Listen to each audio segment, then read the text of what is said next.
Imagine there is something called a const cell. What is it? Let's say a const cell C is constructed by some kind of function that takes an A and a B. Then if I call the function car on that const cell C, it gives me A. If I call a function called CDR or CUDR on that C, it gives me B. How would one go about implementing that? It is simple. Function const AB. For example, this could return another function which takes one parameter called pick, and if that pick is 1, it returns A. If that pick is 2, it returns B. Okay, and then the function car given a const cell would then simply call this function with 1. The function CUDR given this const cell would simply call this function with 2. Let's see how that works. Const car CUDR. So I can construct a const cell with, let's say, a string, why not, A, B, C, D and 10. If I call car on this cell, I'm getting A, B, C, D. If I call CUDR, I'm getting 10. How about the more complex const cell? Let's call it L, which is a const cell taking, let's say, 11 and another const cell with X, Y and Z, which in turn has another const cell with 18. That one has as its second element a null. Close that out and we have something like a list, because the car of L will be 11. How do I get this one? That would be the car of the CUDR, which is that of L. And to get to this, I have to CUDR my way further into the list and get 18. And the last CUDR is null, which we now by convention call the empty list. To make this a little more convenient, i.e. constructing a list of const cells, we can make a little helper function called list, taking in a couple of args, and that looks a bit like that. Let's say we have a local function make list taking something called elements, which is an array. If that array is empty, I return null, which is the empty list. Otherwise, return the cons of the first element of this array and whatever make list does with the rest of this array. Okay, and we can start this up with calling the function make list with the args we got. Let's try it out. So the list of 5, A, B, C, D and 17 is constructed. So the car of the list, okay, let's say this is again L. Car of the list is 5. The car of the CUDR of the list, A, B, C, D, car of the CUDR of the list is 17. Now to make this a little more convenient, i.e. find the element of the list with a given index, let's say, starting with 1, can make another function called nth, let's say, taking in an n and a list called L. One way to do this is again with a local function. Let's call it iter, representing one iteration of the process, if you will, taking in a current index we are looking at and a current version of the list we are looking at. If that current list is null, we return, let's say, not found, because we haven't found anything with that index. Otherwise, we return the next iteration with the next index and the rest of the list we are looking at. Okay. And we can start this up by saying return iter with starting at 1 and with the whole list. Okay, what does this do for us? Well, I have L, and now I can say what is the third element of that list. Not found, because I don't know. Okay, well, that's embarrassing. If current equals null, return not found. Return,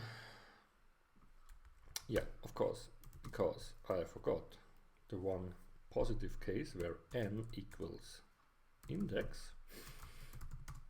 In that case, I return the car of current, which is the first element of the list I'm looking at.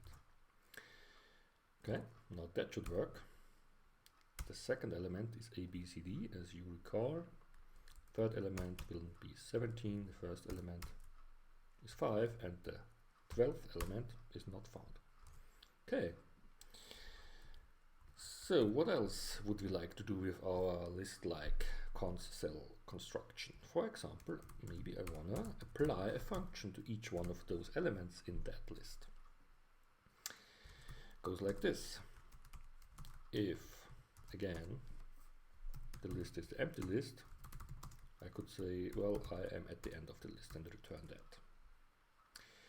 Otherwise, apply the function to the car of the list and return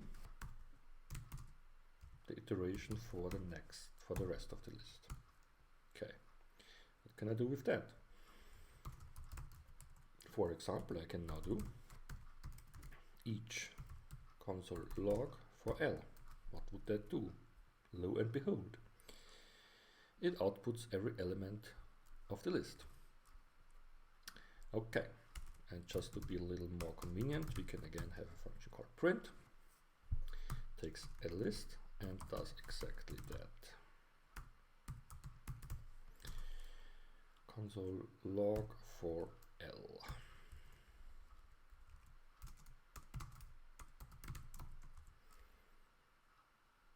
Print L.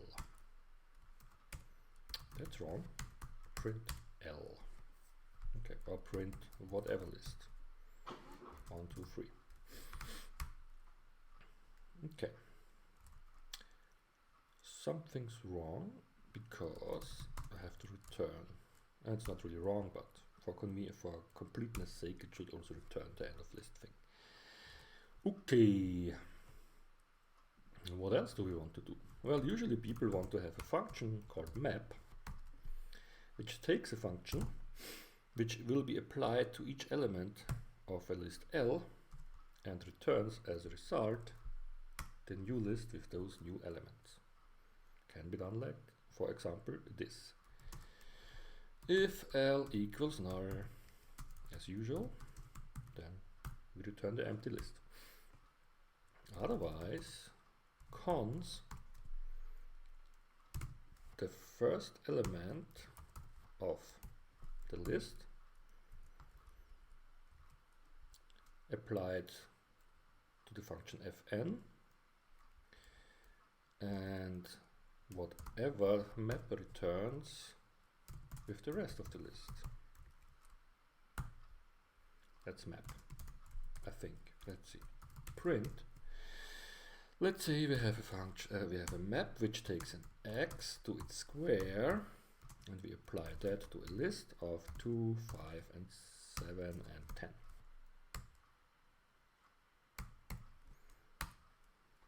So that returns a new list with the elements being the squares of the original elements. And that's map. One other funky thing people like to do with their lists is fold them. What does that mean? Fold or reduce. This reduces the list by applying repeatedly to each element the function fn to some kind of value. How would that work? Well, let's see. One way to do this is again encapsulating one iteration in a local function, and let's say this local function gets the current version of the list and something we call an accumulator. Okay, if the list we are looking at is the empty list, we return whatever is in that accumulator. Otherwise, we return the iteration for the rest of this list, and the new accumulator shall be the function applied first of all to the car of our list, and secondly to the accumulator that we are currently looking at.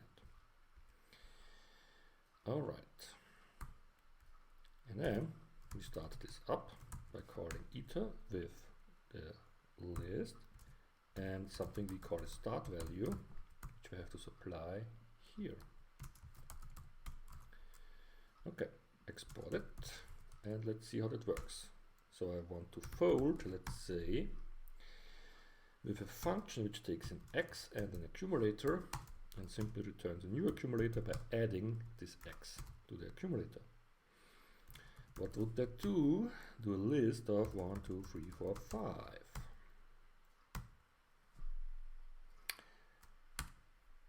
Nothing, because I forgot to apply the supply the start value. So let's say the start value is 0. That's 15, because that's the sum of those elements. If I want to have the product, let's say, I can do that, starting with 1. So that's that.